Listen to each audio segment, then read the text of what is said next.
हिंदू, मुस्लिम, सिख, ईसाई एक ज्योति के पूरक हैं। तीर्थ भले ही अलग हैं सबके, पर ज्ञान की धारा एक ही है। ईश्वर सत्य है।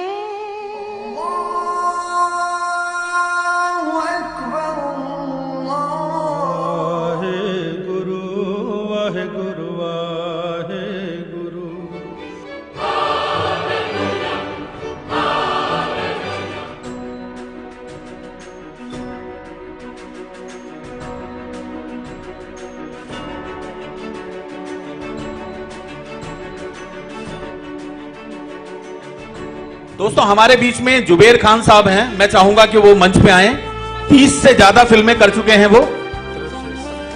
नमस्ते और सलाम आदाब कबूल कीजिएगा। मैं बंगाल से कलकत्ता का रहने वाला हूं, इसलिए मुझे हिंदी अच्छी नहीं आती थी। तो मैं 10-12 पिक्चर बंगला फिल्म किया हूँ, जो सुपर हिट फिल्म प्रसन्नजीत के साथ, रंजीत मल्लिक के साथ।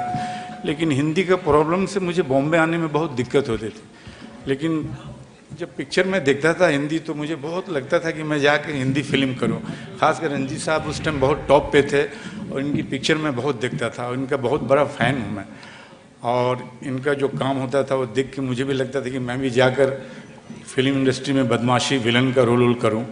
तो मैं यहाँ आया, लेकिन मेरी हिंदी इतनी ख़राब थी कि कोई डायरेक्टर मुझे काम नहीं दिया। क्योंकि जिस ऑफिस में ज़्यादा था, बोले क्या बात है? बोले साहब हम पिक्चर में काम करेगा, हम कोलकाता से आया है, हम बहुत बंगला पिक्चर किया है। बोले यार तुम क्या बात करता है यार, पिक्चर में काम करेगा हिंदी में और ऐसा बात करता है, जाओ तुम पहले हिंदी सीखो। मैं वापस चला गया और 4 साल टीचर को रखा वहाँ कलकत्ता में और किसी तरह हिंदी उर्दू सीखा। और जब मैं देखा कि कंप्लीट हो गया, कॉन्फिडेंस आ गई हिंदी बोलने का, तो मैं बॉम्बे आया।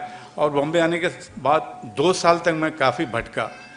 लेकिन उस दरमियान अल्लाह को मिलाना था मेहुल कुमार से, जो आप जानते होंगे, मरते दम तक, जंगबाज, तिरंगा, क्रांतिवीर, मृत्युदाता, कोहराम। उन्होंने मुझे ब्रेक दिया तिरंगा में। तिरंगा में मेरा गोटिया का रोल था। आप देखे होंगे राजकुमार साहब ब्रिगेडियर, उस पर हम लोग हमला करते हैं, मेरे आदमी काफ़ी लोगों को मारते हैं। एक पॉइंट पे वो सीबीआई ऑफिस में आते हैं, अपने कार से उतर के अंदर जाते हैं। उसके कट टू बाद मेरी गाड़ी आती है, पीछे डिग्गी खोलते हैं और वहाँ से मैं निकलता हूँ डिग्गी से, और यहाँ से बम निकाल कर उनके गाड़ी के अंदर बम लगा देता हूँ और चला जाता हूँ। फिर इंतज़ार करता हूँ ब्लास्ट होने का। ब्लास्ट होती है, फिर मेरा डायलॉग जाता है, साला 30 मार खान बनता था, सड़क पे ही जलकर मर गया साला। स्वामी जी ये सुगर समाचार टीवी पर भी तो देखें। स्वामी जी ये सुगर समाचार टीवी पर भी तो सुन ले। टीवी हम लोग खोलते हैं, सीन याद होगा, क्योंकि हर 2 दिन के बाद आती है तिरंगा क्रांति टी। फिर टीवी खोलते हैं तो पता चलता है साला ये तो जिंदा है, गटर के नीचे से निकल गया। फिर फोन आता है, गेंडा स्वामी ये बम का खेल बंद करो, ये बम का खेल तो मैं जब से खेल रहा हूँ जब से तुम्हारे बाप दादा बालों में खिजाब लगाया करते थे।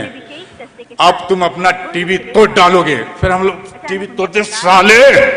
फिर यहाँ होता है एक, ये मेरा सीन है। पिक्चर में तो बहुत सीन है, लेकिन हाईलाइट सीन मेरा ये था। और सब बस आप सबसे अच्छा, और एक बात और लगी कि ये मैं उस लायक तो नहीं, लेकिन अल्लाह का करम, आप लोग के दुआ से जमशेद आलम साहब, अल्लाह पाक इनकी लंबी उम्र दे और इसी तरह इस संस्था को चलाए और हमारे जैसे छोटे कलाकार को इतना इज्जत दिए हैं, इनके लिए एक ताली बजा दीजिए, बहुत मेहरबानी होगी आपकी। और मेरे लिए दुआ कीजिए। अभी 3 पिक्चर आ रही है, एक अदालत के बाहर, राजगद्दी और मर्डर कमर, ये सब लगने वाली है। मेरे लिए दुआ कीजिए आपकी, मुझे कुछ और अच्छी कामयाबी मिले।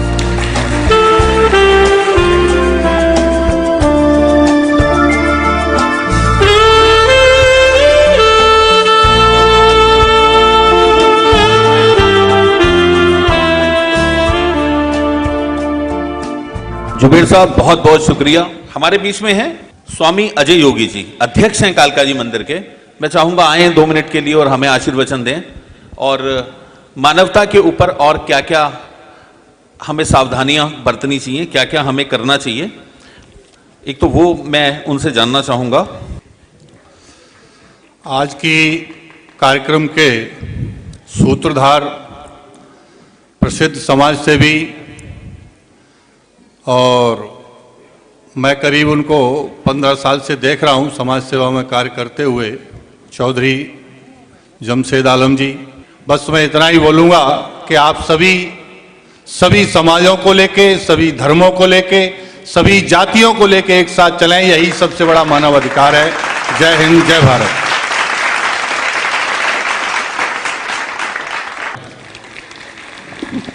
बहुत अच्छा बोला हमारे स्वामी जी ने, बहुत कम चंद अल्फाजों में कितना अच्छा बोला, बहुत बहुत शुक्रिया। रंजीत साहब, मैं आपको एक बात बताना चाहता हूं, आप यहां नहीं मौजूद थे, कई सारे मेहमान हमारे नहीं थे। आपको एक जानकारी दिलाना चाहता हूं कि चौधरी जमशेद आलम जी ने आजकल एक जुनून की हद तक एक ऐसा काम शुरू किया है जिसमें मानवता को आज की तारीख में महिलाओं पर होने वाले अपराधों को मद्देनजर रखते हुए चौधरी साहब ने एक ऐसा कदम उठाया जो बिल्कुल फैक्ट है। मान लो किसी पति पत्नी की लड़ाई होती है और वो महिला थाने जाने से डरती है, घबराती है कि मैं अगर थाने गई तो मेरा पति, मेरे ससुराल वाले हमारे खिलाफ हो जाएंगे। हमारे भारत देश की सभ्यता है पति को भगवान मानने की, खुदा मानने की, है कि नहीं? मैं जानना चाहता हूं आप लोगों से, मैं सच कह रहा हूं कि गलत कह रहा हूं? तो दोस्तों, चौधरी जमशेद आलम जी ने का जुनून है महिलाओं को सुरक्षित माहौल प्रदान करने के साथ साथ उन्हें सुरक्षित माहौल प्रदान करवाने का भी। खुद तो वो करते ही हैं, लेकिन अगर कल को पुलिस की या समाज में जुडिशरी की अगर जरूरत पड़ती है तो उसके लिए भी चौधरी साहब पूरी मदद करते हैं। और साथ में ही इन्होंने एक महिलाओं की एक ऐसी टीम बनाई है जिसमें कोई भी महिला निर्भय होकर अपनी समस्याएं महिला अधिकारियों को निसंकोच बता सकें और international human rights protection council के माध्यम से वो अपना न्याय पा सकें। ये एक बहुत बड़ी उपलब्धि है। मैं इसके लिए चाहूंगा कि जोरदार तालियां चौधरी साहब के लिए।